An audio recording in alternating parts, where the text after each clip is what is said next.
Sistem penanganan banjir di DKI Jakarta menang di ajang WSIS 2022 dan diakui dunia. Pemerintah Provinsi DKI Jakarta baru-baru ini menjadi juara dalam ajang World Summit on the Information Society atau WSIS 2022 yang diselenggarakan di Jenewa, Swiss pada Jakarta raih juara 1 dari ribuan kota se-Indonesia dalam pengendalian banjir. Hari Sabtu dini hari, Jabodetabek menerima curah hujan ekstrim di atas 150 mm per hari. Kategorinya ekstrim di Jakarta sampai 226 mm. Alhamdulillah, atas izin Allah, biiznillah pada hari Minggu, satu hari kemudian, 99,9% surut. Ya, jadi banjir hari ini ada kurang lebih sebanyak di 42 RW dan di 150 RT ya, dan 0,492 ya RT yang sempat tergenang banjir dari 30.047 ya. Jadi hanya 0,49% RT yang sempat tergenang banjir, dan secara berangsur dia cepat sekali, alhamdulillah cepat turun airnya. Pemirsa, Jakarta didaulat menjadi kota terbaik di dunia di bidang transportasi setelah berhasil meraih penghargaan Sustainable Transport Award 2021. DKI Jakarta mengalahkan kota-kota terkemuka antara lain San Francisco, Moskow, Frankfurt, Auckland, dan Buenos Aires. Ya, pemirsa, Pemprov DKI Jakarta memenangkan Sustainable Transport Award 2021. Capaian ini terkait program antar moda transportasi publik yang terus dikembangkan. Kota pemenang STA ini diumumkan pada Konferensi Transport Internasional. Angka kemacetan di Jakarta menurun sejak tahun 2017 yang lalu, di mana pada tahun 2017 Jakarta menduduki peringkat keempat kota termacet dunia. Lalu pada tahun 2018 turun kemacetannya menjadi posisi ke-7 dunia. Pada tahun 2019 angka kemacetan terus menurun, menempatkan Jakarta menjadi posisi ke-10 dunia, dan terus melesat di tahun 2020 menjadi posisi ke-31 dunia, dan meroket di tahun 2021 menjadi posisi ke-46 kota termacet di dunia.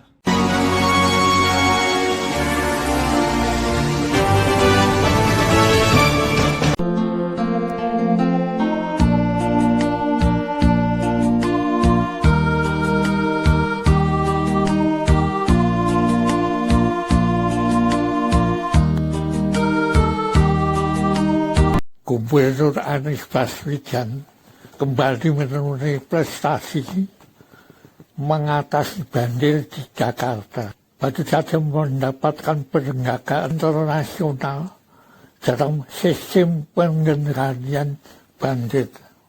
Sistem penanganan banjir di DKI Jakarta menang di ajang WSIS 2022 dan diakui dunia.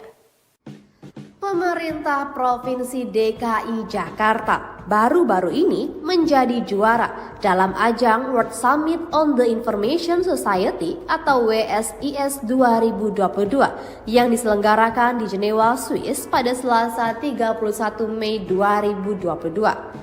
WSIS sendiri adalah konferensi tingkat dunia tentang masyarakat informasi yang diselenggarakan oleh International Telecommunication Union atau ITU, Badan Khusus Perserikatan Bangsa-Bangsa atau PBB untuk teknologi komunikasi dan informasi.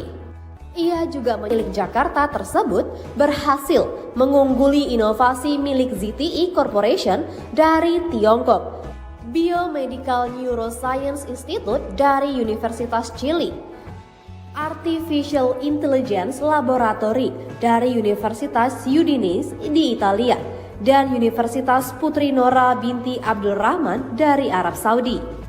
Jakarta raih juara 1 dari ribuan kota se-Indonesia dalam pengendalian banjir. Saya ingin menyampaikan terima kasih dan apresiasi pada 16.000 petugas Pemprov DKI yang bekerja non-stop, mengerahkan semua kekuatan untuk mengendalikan 644 pintu air, mengerahkan 1013 pompa, termasuk 228 truk pemadam kebakaran dan 100 truk penyiraman tanaman. Juga apresiasi kepada semua petugas bantuan pangan, bantuan kesehatan, dan bantuan sosial yang terjun langsung pada warga yang terdampak. Hari Sabtu dini hari, Jabodetabek menerima curah hujan ekstrim di atas 150 mm per hari. Kategorinya ekstrim di Jakarta sampai 226 mm. Alhamdulillah, atas izin Allah, biiznillah, pada hari Minggu, satu hari kemudian, 99,9% surut. Ya, jadi banjir hari ini ada kurang lebih sebanyak di 42 RW dan di 150 RT ya, dan 0,492 ya RT yang sempat tergenang banjir dari 30.047.000 ya. Jadi hanya 0,49% RT yang sempat tergenang banjir, dan secara berangsur dia cepat sekali, alhamdulillah cepat turun airnya. Padahal kalau kita bandingkan dengan curah hujannya tinggi, itu artinya kemampuan kita mengendalikan tinggi berhasil. Jadi prestasi DKI mengendalikan banjir. Prestasi DKI? Prestasi DKI karena hanya dalam satu hari DKI bisa mengatasi banjir.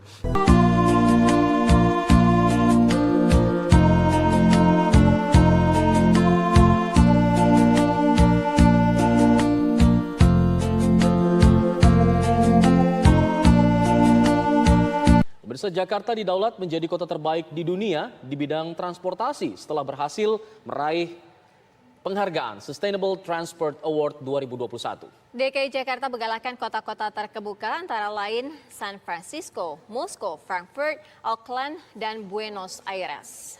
Ya, pemirsa, Pemprov DKI Jakarta memenangkan Sustainable Transport Award 2021. Capaian ini terkait program antar moda transportasi publik yang terus dikembangkan. Kota pemenang STA ini diumumkan pada Konferensi Transport Internasional Mobilize 2020 yang diselenggarakan secara virtual pada tanggal 26 hingga 28 dan 30 Oktober 2020.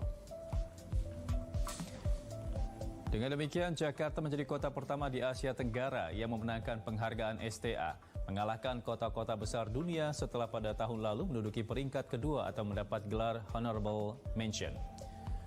Sebagai kota pemenang STA, Jakarta kemudian secara otomatis akan menjadi tuan rumah Mobilize 2020 yang 2021 yang diselenggarakan oleh ITDP dan didukung oleh Volvo Research dan Education Foundation.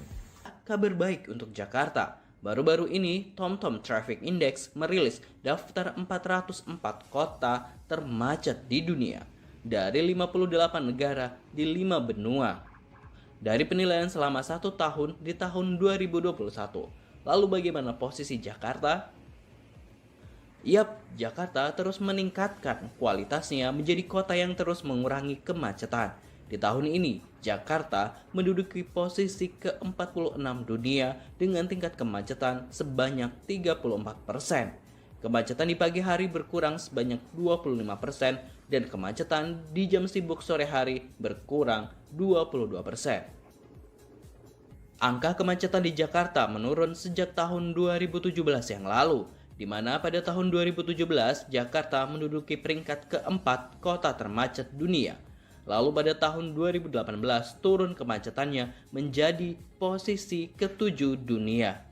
Pada tahun 2019 angka kemacetan terus menurun menempatkan Jakarta menjadi posisi ke-10 dunia dan terus melesat di tahun 2020 menjadi posisi ke-31 dunia dan meroket di tahun 2021 menjadi posisi ke-46 kota termacet di dunia.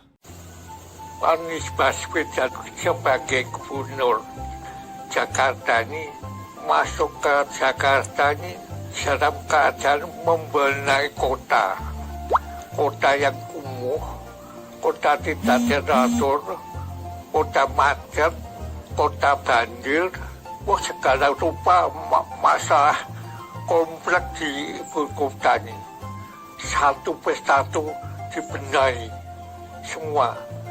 Jadi mengatasi banjir, mengatasi padat ini dua masalah paling penting di Jakarta yang tidak bisa bertahun-tahun sejak zaman Belanda. Banjir ini menjadi problem utama di Jakarta. Sekarang Anies bisa mengubah semua yang berat-berat ini kok jadi beres semua. Ini kalau bukan orang yang punya pemikiran cerdas, punya filosofi tinggi, punya motivasi kerja, tidak mungkin. Jakarta ini baru dua pemimpin yang berhasil mengubah wajah Jakarta. Pertama, Bapak Ari Jadikin. Dulu tahun 70-an. Sebenarnya Jakarta ini belum ada apa-apa, masih seperti kampung besar. Ari Jadikin ini sebagai pembaru pertama. Setelah Kali Gubernur, nah, sampai terakhir ini Anies paling spektakuler merubah Jakarta menjadi kota internasional.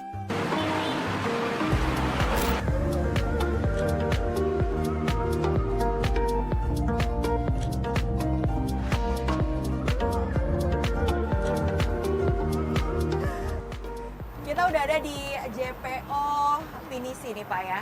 JPOS. JPOS. S-nya sepeda. Sepeda, oke. Jadi bisa juga buat orang. Silakan Ibu. Ya. Langsung disapa Pak. Apa kabar Ibu? Memang ini JPOS ini unik. Karena pertama kali dibangun sebuah penyeberangan untuk sepeda. Biasanya untuk orang. Kawasan ini kita bangun sebagai complete street. Jadi salah satunya adalah untuk jalur sepeda. Tapi sepanjang jalan ini kalau naik sepeda nggak bisa nyebrang. Sementara kalau jalan kaki bisa. Benar. Jadi kalau misalnya naik sepeda dari satu kantor lain dia harus ke ujung naiknya. Nah sekarang di tengahnya dipasangin satu. Jadi ini pada waktu itu ada jembatan yang sudah memang harus dilakukan revitalisasi. Lalu kita upgrade bukan hanya untuk orang tapi juga untuk sepeda. Jadi liftnya di sini. Ini Memang bisa lebih dipakai. luas ya Pak ya liftnya? Oh iya. Ini bisa dipakai untuk banyak sepeda. Jadi bisa sampai sekitar 10 sepeda di situ sekali angkat. Jadi ini untuk penyandang disabilitas juga untuk sepeda. Sehingga bisa lewat ke sana. Nah, tadi Bapak sempat sebut tuh kata kuncinya complete street gitu. Ya. Karena kalau kita bicara soal membangun transportasi kota global terutama di DKI Jakarta kayak complete street ini jadi salah satu cita-cita dari pemerintah Provinsi DKI Jakarta. Ini maksudnya apa? Berarti jalanan bukan cuma buat pengendara mobil motor saja tapi bisa juga buat ngejalan kaki atau gimana, Pak? Gini, apa alat transportasi yang dimiliki semua orang? Jawabnya kaki. Dulu transportasi itu diurutkan begini, kendaraan pribadi, kemudian kendaraan nomor 2 adalah kendaraan umum, baru sepeda, terakhir pejalan kaki. Sekarang diubah. Kita bangun nomor 1 apa? Nomor 1 adalah trotoar, pejalan kaki.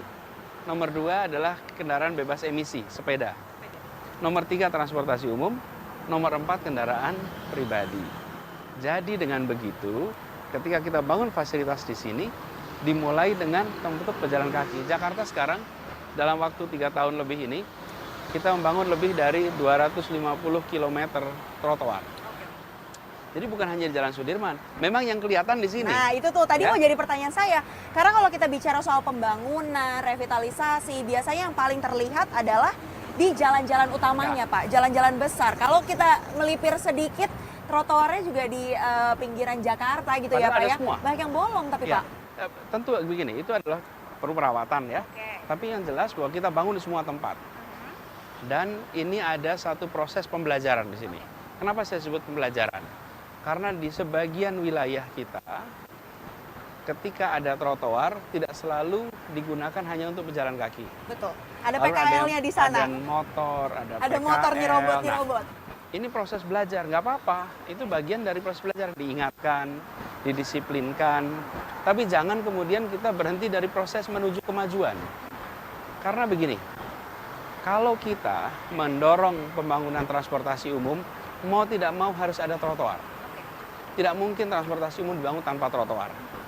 Nah, kalau kita teruskan ke proyek ini, maka kita akan membuat kota kita ini memiliki biaya hidup yang lebih rendah. Ketika orang menggunakan kendaraan pribadi, maka rumah tangga itu pengeluarannya bisa sampai 30% untuk transportasi. Bayangkan keluarga dengan anak 2, anak 3. Maka suami bekerja, mungkin istri bekerja, anak-anak sekolah, masing-masing ada biaya transportnya. Kalau itu menggunakan kendaraan pribadi, maka mahal sekali biayanya. Ketika mereka menggunakan kendaraan umum, maka biaya itu bisa ditekan, bisa sampai 8%. Jadi keluarga-keluarga di Jakarta, biaya hidupnya bisa lebih murah, itu nomor satu. Yang kedua, dengan kita menggunakan kendaraan umum, maka kontribusi untuk polusi udara menurun. Karena kita menggunakan kendaraan umum.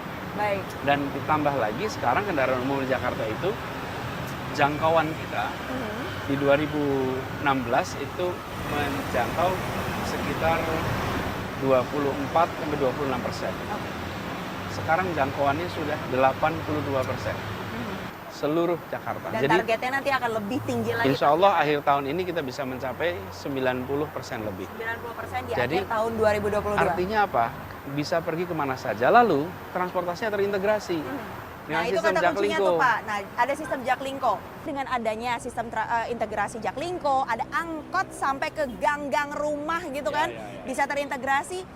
Itu tapi targetnya udah tercapai belum sih Pak? Apa masih harus ada perbaikan-perbaikan di sana sini? Tentu harus dikembangkan terus. Ini it's a never ending proses dalam artian itu harus terus menerus. Apa yang dilakukan? Saya ceritakan sedikit kondisinya ya. Kita ada lebih dari 25 operator kendaraan umum di Jakarta.